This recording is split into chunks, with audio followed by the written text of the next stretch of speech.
francesa. Así que nada, nada, te dejamos la palabra y nada, todo tuyo, ¿vale? ¿Me escucháis bien? Pues se me escucha bien, entonces voy para adelante. Sí, yo creo que sí.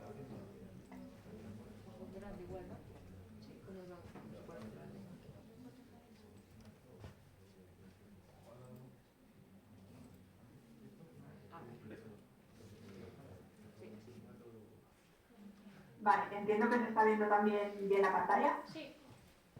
¿No queréis tomaros aunque sea 5 minutos para que puedan ir al baño o lo que sea? Esto me sabe como igual. Hemos hecho un descansito hace 20 minutos, hace media hora. Vale. Entonces mandáis. Ok.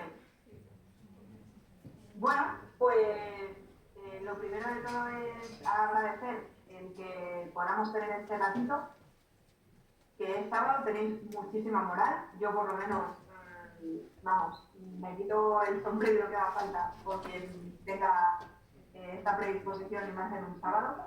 Y pues ojalá yo hubiese tenido también en la universidad algunas experiencias, primero con el mundo empresarial y segunda con el mundo empresarial de cosas que son tan prácticas para nuestro día a día y no solo para el mundo de las corporaciones. Yo generalmente trato de hacer algo como qué es lo que me puede servir a mí, pero que también le pueda servir a las personas que tengo a mi alrededor y evidentemente en mi empresa. Entonces voy a tratar de hacerlo bastante práctico. No vamos a utilizar para nada herramientas que no estén al alcance de cualquier persona y la idea es un poco tratar de transmitir que con pocas herramientas, pero con una conciencia bastante activa, seamos capaces de poder llegar a conseguir informaciones que en cualquier caso pues, podrían poner en riesgo tanto a la identidad de una persona como de una corporación, como si es un personaje público, y evidentemente no solo eso, sino que pueden tener consecuencias generalmente desde el punto de vista reputacional. El otro día un compañero mío, en lugar de decir que desde mi fuente, decía ciberatacante. Yo la verdad es que como vosotros queráis, la mayor parte de las personas que tratan de saber mucho de nosotros, al margen de que sean analistas de inteligencia o detectives privados, pues hay muchas veces que los que intentan saber mucha información sobre nosotros la van a utilizar después claramente en nuestra contra o en nuestro no beneficio. Para ello, lo primero que a mí me gustaría es estar todos en la misma página para poder explicar un poco qué es lo que pueden llegar a hacer con la información que recopilen sobre nosotros. No hablaré tanto de ataques aleatorios. Seba, ¿me oyes? Claro. Sí. Vale, es que la presentación sale como cortada. Sí. Se ve solo como CE. Ahora sí. ¿Ahora se ve bien? Sí, ahora sí. Ah, dice todo bien. Es, vale, es pues cuando va de F5, yo creo. Cuando lo pones en pantalla completa, se corta a partir de la C de índice. Qué curioso. Vale, pues nada, pues ahora le he dejado en una pantalla reducida y así ya está perfecto. Muy bien. Pues decía que para que podamos estar en la misma página, yo generalmente hablo pues de tres pasos muy principales, ¿no? El primero es que todos sepamos qué es la identidad digital, o por lo menos tal y como nosotros en el despacho la tratamos de gestionar. Que la identidad digital siempre la intentamos dividir en tres tipos de identidad: la identidad social, la identidad analógica y la identidad técnica. La identidad social para nosotros es pues el nombre de usuario, por ejemplo, las publicaciones que está haciendo esa identidad en las diferentes plataformas, redes sociales, cualquier tipo de medio social. Luego, por otro lado, tenemos la identidad técnica, que es todo aquello que no es visible, pues pasando por cuáles son las IPs de conexión, cuál es el número de MAC del dispositivo, el número de serie, por supuesto, no solo el sistema operativo, sino también incluso las medidas de pantalla, bueno, pues todo aquello que nos puede dar una información sobre la identidad técnica de ese usuario. Y finalmente la identidad analógica, que es quién está detrás desde el punto de vista legal de ese usuario. En algunas ocasiones, cuando nos piden que hagamos un peritaje, pues lo que nos están solicitando es que aportemos cuál es la identidad analógica. Muchas veces nosotros no podemos sacar la identidad analógica porque la persona que está detrás de un ataque, ya me refiero no a un ataque aleatorio, sino a un ataque dirigido, pues ha tomado suficientes medidas de anonimización como para que no sea fácil obtener su identidad analógica, por lo menos no de primera. Entonces lo que tenemos que hacer es utilizar diferentes técnicas de ciberinvestigación, la mayor parte de las veces tienen que ser acompañadas de la figura legal de un detective privado, porque si no se podrían invalidar las evidencias, o en el caso en el que la investigación la esté llevando un cuerpo policial, pues evidentemente quien estaría haciendo el análisis, y en este caso pues la propia ciberinvestigación sería el cuerpo policial.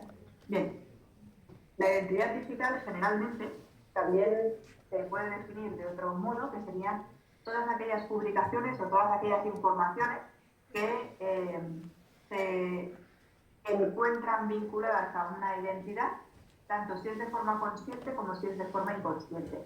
La mayor parte de las identidades técnicas de las personas que investigamos, pues ni siquiera son conocidas por el propio usuario. O sea, no tienen ni idea con qué IP están navegando, no sabrían decir cuál es el ancho de la pantalla, tampoco creo que fuesen muy claros en poder saber cuál es el user agent, pero están dejando una serie de huellas que luego, de cara a una investigación, pueden ser súper útiles.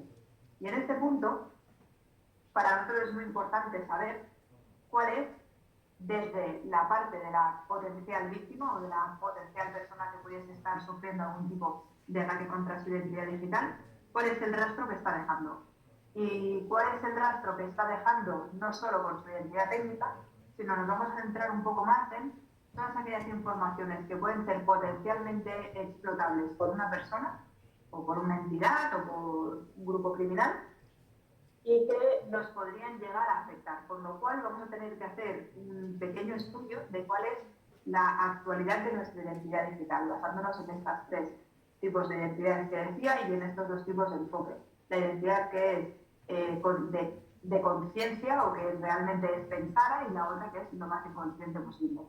Y cuando ya tengamos esa fotografía o ese diagnóstico, veremos cuáles son aquellas medidas de protección que en algunas ocasiones tienen que ser muy reactivas y en otras ocasiones tienen que ser más bien preventivas. Es decir, ya me he dado cuenta de que tal y como voy no voy bien y entonces a ver qué es lo que voy a poder ir haciendo. Bien, dicho esto, para mí, una de las primeras herramientas que yo recomendaría para cualquiera de vosotros, justamente para la parte de la identidad técnica, es esta de aquí, Word.net.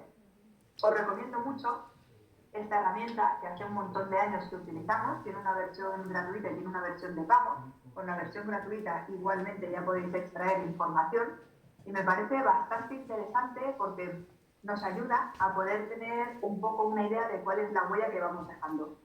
Si queremos tratar de esconder esa huella que aparentemente estamos dejando a través del análisis que nos ha hecho Wordnet, podemos utilizar, por ejemplo, una extensión de navegador, en el caso en el que estéis utilizando pues no sé, Google Chrome, que es UASUPE. Os lo voy a poner por aquí.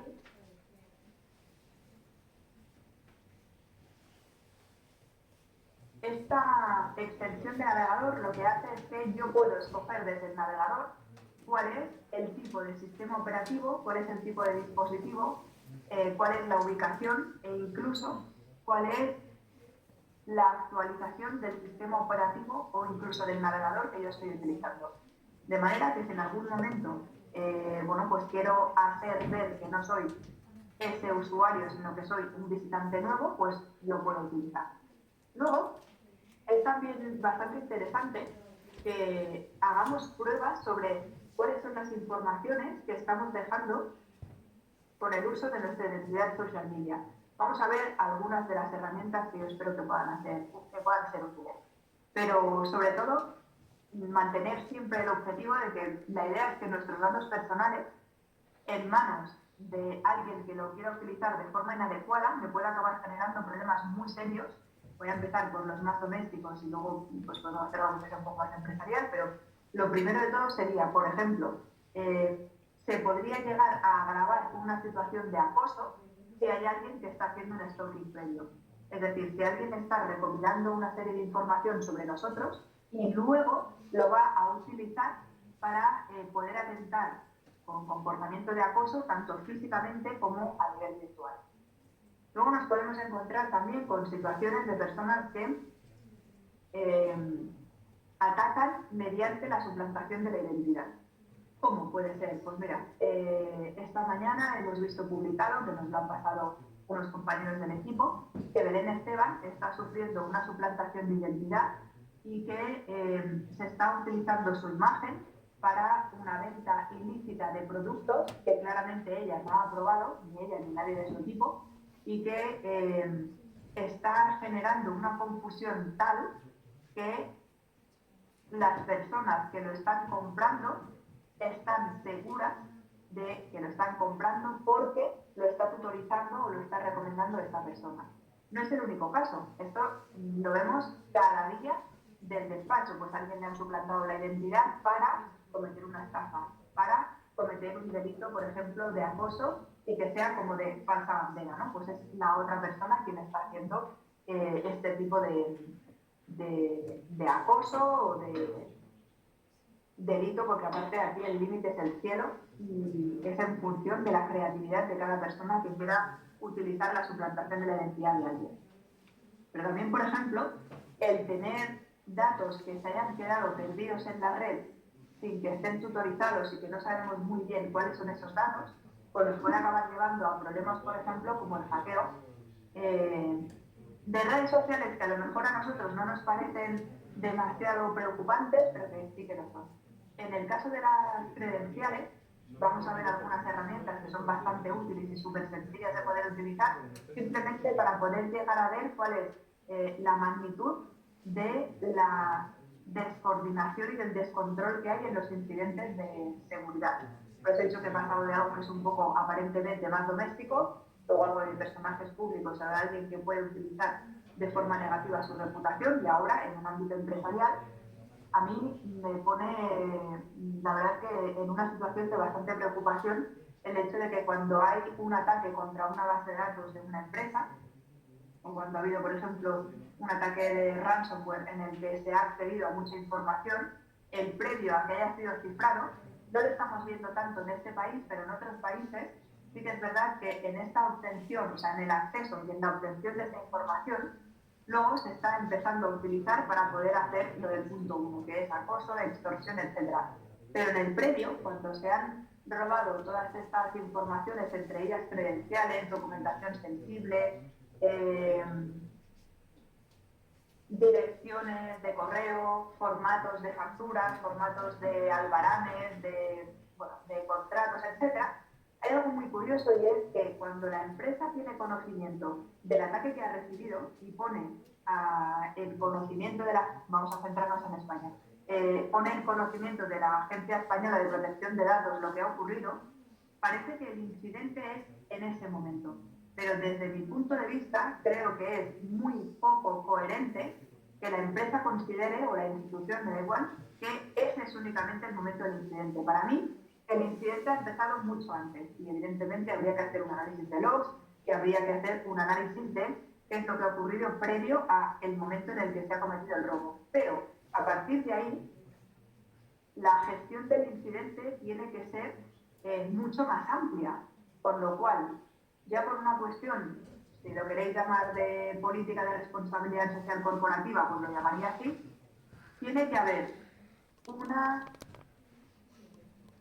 forma de trabajar en la que haya, por un lado, la detección de todas las credenciales que se hayan, credenciales o en realidad del contenido de esa base de datos, esa identificación y esa solicitud de eliminación. Me parece vital que haya esa solicitud de eliminación, porque si no, el incidente parece que se haya quedado en ese momento en concreto en el que ha habido el robo. Y no es así, porque tú estás poniendo a los pies de los caballos a todas y cada una de las personas y de las empresas que han confiado en tu empresa para que tú custodies sus datos. Y eso para mí es una auténtica aberración. Con lo cual creo que es vital que se automaticen los procesos de identificación y eliminación. Nosotros, por ejemplo, trabajamos con una tecnología que le llamamos Data Leak Finder, que lo que hacemos es identificar 6 tipos de informaciones para bien poder prever y poder acortar el tiempo de reacción en un incidente, o bien cuando ya se ha producido el incidente y el cliente nos viene posterior a ese incidente, lo que hacemos es acortar, como decía, el tiempo de reacción. Se identifica dónde está la filtración y cuando se van replicando copias de esas bases de datos, se va solicitando, o sea, se detecta y se solicita la eliminación del contenido.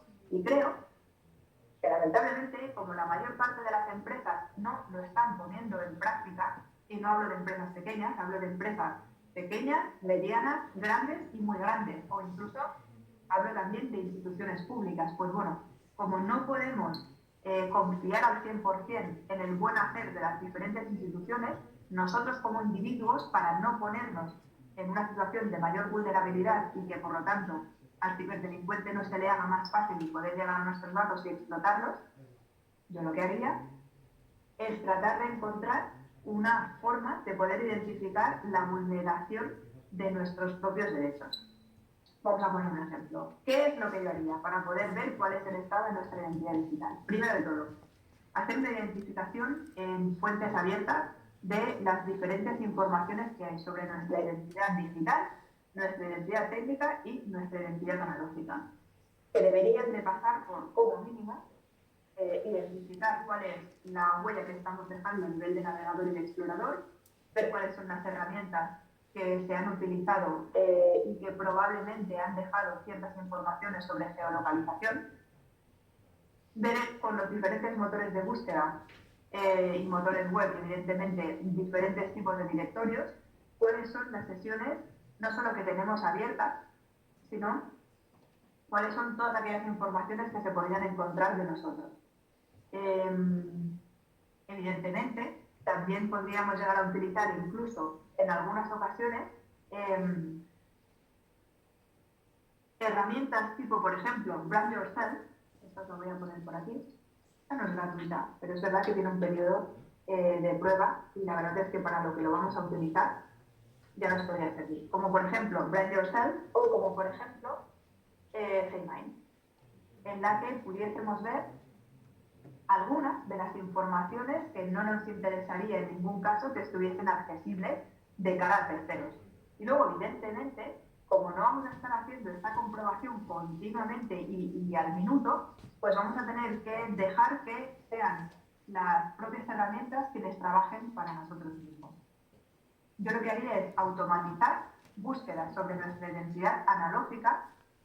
Nosotros le llamamos ego surfing, pero que no hace falta que se le llame así, es simplemente identificar como mínimo, nuestro número de DNI, que yo añadiría el número de la seguridad social, teléfonos en plural, nombres, apellidos y nombres, seudónimos, todos los correos electrónicos que hemos utilizado, todos los números de teléfono, por supuesto también las direcciones de casa, muy importante. Y es más, yo no solo me quedaría en mi propio ámbito, sino que también trataría de hacerlo con familiares, amigos, conocidos, compañeros de trabajo, que me puedan poner también de forma inconsciente, y en este caso sería casi como consecuencia de un posible ataque que ellos tuviesen, a mí. Con lo cual haría toda esa automatización de las búsquedas de información. Si lo queremos hacer de forma manual al principio, pues tenemos que utilizar motores de búsqueda que utilicen búsquedas booleanas, y si lo hacemos, por ejemplo, por decir, con Google, pues yo lo que haría es, o con Google, con Bing y con otros, pues yo que sé, Carrot 2, podríamos utilizar siempre la búsqueda booleana, y si queremos buscar algo muy en concreto que esté en relación con estas búsquedas primeras, pues entonces ahí podríamos utilizar algunas otras palabras y lo podríamos acotar, por ejemplo, con las comillas. No tenemos que dejar de darle importancia a algo que parece que sea una tontería, pero que no es una tontería, que son las imágenes que van quedando en relación con nuestras diferentes identidades. En este caso, aparte de poder utilizar la típica búsqueda con Google Imágenes, yo recomendaría también que se pudiese utilizar Yandex, y si podéis, que utilicéis Google Lens, más allá de poder utilizar las propias imágenes que nos dejaría el buscador de las imágenes. Que ya sabéis que podéis subir una imagen o podéis pegar una URL en la que pueda aparecer. Y además también hay algo muy, la verdad que está funcionando bastante, que es la búsqueda dentro de los propios vídeos y en qué momento se está utilizando una palabra. Lo que han hecho es muy interesante, esto ha sido la propia tecnología de YouTube. Lo que ha hecho es la mayor parte de los vídeos los ha convertido a texto. Y lo que te indica es qué texto hay en qué minuto, que por lo tanto puedes hacer una monitorización no únicamente de texto y de imágenes, sino también de en qué minuto aparece y en qué punto pues está ante ese vídeo. Luego hay herramientas que son imprescindibles y que tenemos que tener alertas con ellas. Por ejemplo, una de ellas es el Found, en la que podemos no únicamente poner el correo electrónico, sino que además aquí se puede añadir el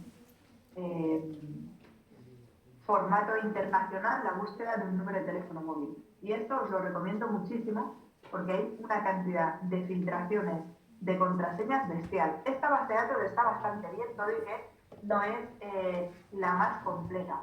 Pero bueno, digamos que para que sea gratuita y que además nos permita el tener una alerta de cuando se publica algo, perfecto. Y si no, da yourself. Pero es que esta ya os lo digo que es para una cuestión de tener unos cuantos días de prueba y luego la versión ya es de pago. Aquí ya no es una cuestión de que protejamos nuestra identidad, sino o sea, como ciudadanos, sino que si estamos trabajando en una entidad o en una corporación, deberíamos de tener alerta para cuándo se están publicando direcciones de correos electrónicos y cuál es la fuente en la que se está publicando. Entonces yo algunas veces lo que recomiendo es utilizar hunter.io, que aquí tienes también la versión de pago y la versión gratuita, en la que tú pones un correo electrónico, perdón, un correo no, tú pones un dominio o pones el nombre de una empresa, te dice cuáles son los diferentes dominios que tiene, te saca todo el listado de las direcciones de correo electrónico y también cuáles son las fuentes de información en las que están apareciendo. ¿Y para qué me sirve esto? Bueno, pues aquí hay varias cuestiones. Para poder tratar de minimizar el riesgo a una exposición no deseada de ciertas informaciones, yo lo que recomendaría es que se utilice esta herramienta porque ya sabéis que hay muchísimos ataques que entran a través de un vector de entrada clásico que es el correo. Bueno, de hecho, las compañeras estaban justamente haciendo una exposición en la que, por lo que he podido llegar a escuchar, también se estaba hablando de las posibles campañas de phishing y el nivel de credibilidad que podían tener. Pues hay una cuestión muy clara y es que si sumamos la tecnología de hunter.io con la tecnología, por ejemplo, de Google Groups, en la que podemos ver cuáles son las firmas de correo y los documentos en sí del propio correo que están adjuntos, podemos llegar a hacer un ataque de ingeniería social muy, muy fácil. Con lo cual, mucho cuidado si estáis trabajando en una empresa y tienes filtraciones, porque habrá que solicitar la eliminación de estas informaciones. Nosotros lo que hemos hecho es que hemos automatizado esta búsqueda y hemos automatizado el proceso de eliminación de contenido, de petición de eliminación de contenido. Bien, hay algo también que a mí me parece, súper importante tener en cuenta, que es la configuración de la privacidad y de la seguridad de las diferentes redes sociales que se utilicen a nivel doméstico o a nivel corporativo. O sea, no puede ser que a día de hoy haya empresas, estoy hablando de empresas muy grandes o personajes públicos, que no tengan bien configurada la privacidad y la seguridad de sus diferentes redes sociales cuando son uno de los principales escaparates de sus marcas. Tanto si se dedican al sector retail como si se están dedicando a banca, como se están dedicando a sanidad, etc. Con lo cual, esto es un más y sí o sí se tiene que tener bien hecho. Luego, por otro lado, estaría muy bien el que se trabajase de una forma organizada, tanto si las empresas tienen dispositivos propios para cada uno de los trabajadores, como si es la política del Bring Your Own Device. Yo creo que estamos en un momento en el que apostar por la hiperconvergencia es una fuente necesaria de poder minimizar los riesgos. Voy a intentar explicar un poco y de una manera bastante sencilla qué es la hiperconvergencia. Vamos a ver. Por la pandemia ha habido la necesidad imperiosa de que cada persona, cada profesional, estuviese trabajando desde una ubicación diferente. Vale, pues si yo no soy capaz de poder garantizar que todos los ordenadores y todos los dispositivos tengan la misma configuración, lo más probable que a mí me acabe ocurriendo es que finalmente habrá uno que lo tenga actualizado, el otro no, uno que utiliza un gestor de contraseñas, el otro que no, con lo cual, si no utilizo hiperconvergencia, lo más normal es que al final acabemos teniendo algún problema y que evidentemente sea porque no se ha establecido una política y además no se ha automatizado esa política. Y eso es asumir un riesgo que no tiene ningún sentido el que lo estemos asumiendo. Con lo cual, eso por un lado lo deberíamos tener solucionado. Por otro lado también deberíamos de crear mecanismos de automatización de todo este trabajo, por ejemplo con las alertas de Google, que son muy sencillas, pero que como he querido traer herramientas gratuitas, pues estas no podían faltar. Y algunos consejos muy básicos antes de acabar, como por ejemplo, por supuesto, pero bueno, a veces no están por supuesto, jamás utilizar wifi que sean públicas sin utilizar un sistema de VPN que evidentemente debería de ser un sistema que fuese de pago y que fuese un sistema, en el caso de las empresas, que estuviese contratado de una forma central y que cada uno de los diferentes dispositivos las tuviese debidamente configuradas. Para mí es muy básico utilizar filtros de privacidad, pues, a nivel de seguridad física, filtros de privacidad y, por supuesto, protectores de cámara en todos los dispositivos. Por supuesto, en los teléfonos móviles, pero también, evidentemente, en las tabletas y en cualquier dispositivo de sobremesa. Lo mismo los filtros de privacidad, que de frente ves, pero por los lados no lo estarías viendo. Cosas que son muy sencillas, limpiar las sesiones que estén abiertas en las redes sociales, tener siempre una copia de seguridad de todas las actividades que has hecho en las redes sociales, especialmente si son corporativas, limpiar las autenticaciones en las diferentes aplicaciones y redes sociales. Claramente el hecho de tener un dispositivo que no tenga anti-malware, pues es un riesgo enorme que no deberíamos tampoco de estar asumiendo.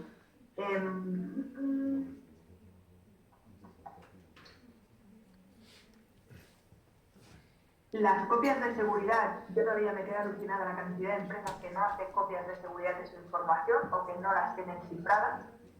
Me encuentro también con muchas situaciones en las que, por ejemplo, no se están haciendo actualizaciones de ningún tipo de las aplicaciones que están teniendo en los diferentes espacios, como pueden ser, por ejemplo, bueno, no sé, ahora me estaba viniendo a la cabeza uno que vi el otro día, que la propia aplicación de autenticación no estaba actualizada, con lo cual estas son las primeras que deberían de estar actualizadas. Y para no quitaros más tiempo, voy a hacer un resumen de algunas de las cosillas que hay que tener en cuenta. Lo primero de todo es recordar que hay que tener siempre la identidad digital lo más custodiada posible, que el estado de nuestra identidad digital es algo que deberíamos de saber contestar de forma rápida. Pues oye, ¿cuántas veces está nuestro correo publicado? ¿Cuántas informaciones estamos dejando con nuestras conexiones? ¿Cómo eliminaría rápidamente una información que no debería de estar publicada en ningún caso? O cuál sería el canal de comunicación segura que debería de tener en el caso en el que hubiese una filtración. Súper importante lo que comentaba de poder rastrear de forma lo más automatizada posible todas estas informaciones que están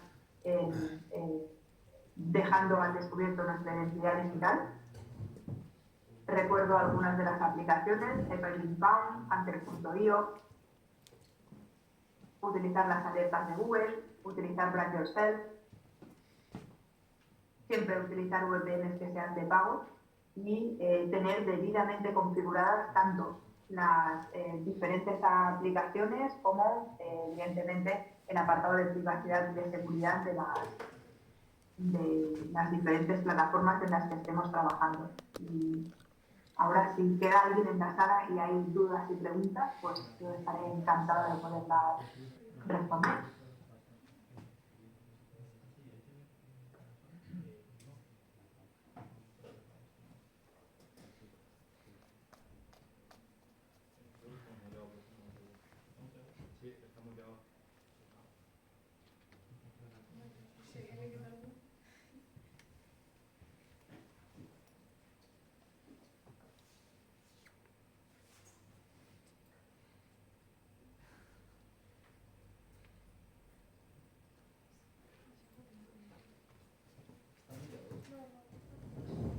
está con las preguntas.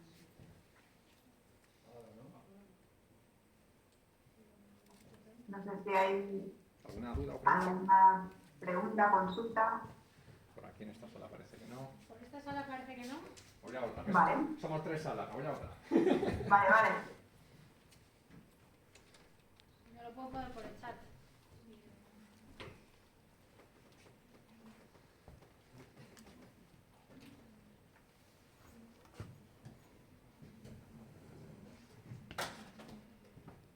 Os veo muy abrigados. Me parece que hace bastante fresquillo, ¿no? Por donde estáis.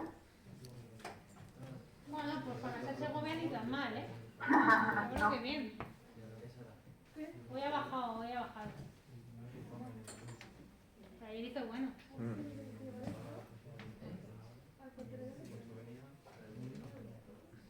Por ahí. ¿Lo me oyes?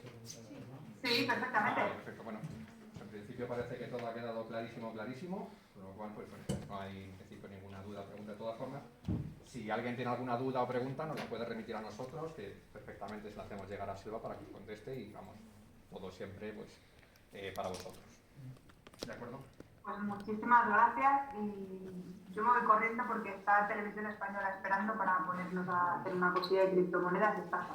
Vale, de acuerdo. Muchísimas gracias a ti, Selva. Disculpa. A vosotros. Muchas gracias. Hasta luego. Hasta luego.